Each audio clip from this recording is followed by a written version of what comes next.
Hello again, this is Captain John with another one of my video tips of the week. In today's video tip, I'm going to show you 3 ways to get a fast line of position to check your GPS when coastal sailing.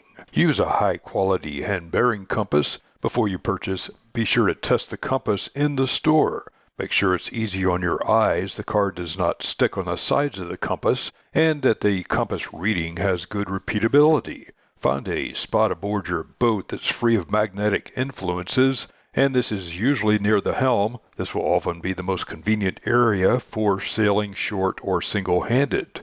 Hold the compass up to the eye and rotate it up and down to make sure that the card does not stick against the walls of the compass. Then aim the compass at the prominent object. Read and record the bearing. Shoot a second bearing to compare. Apply local variation from the closest compass rose or isogonic line to the magnetic bearing. Plot the bearing in true degrees, and this will be more accurate for navigation and works well when using a protractor like the Weems plotter.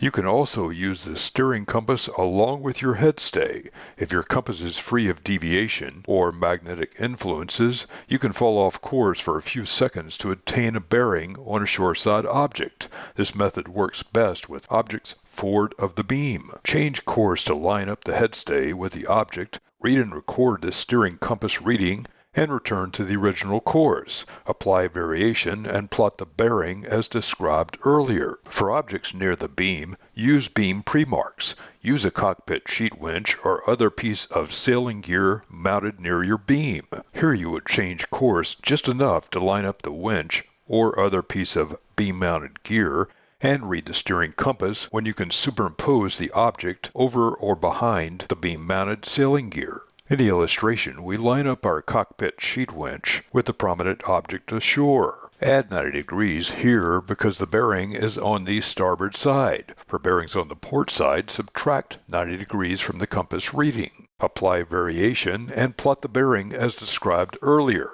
Now you know 3 easy ways to use prominent objects ashore to confirm and verify the GPS. This is Captain John, and this has been another one of my video tips of the week. Find more sailing tips and techniques on www.skippertips.com.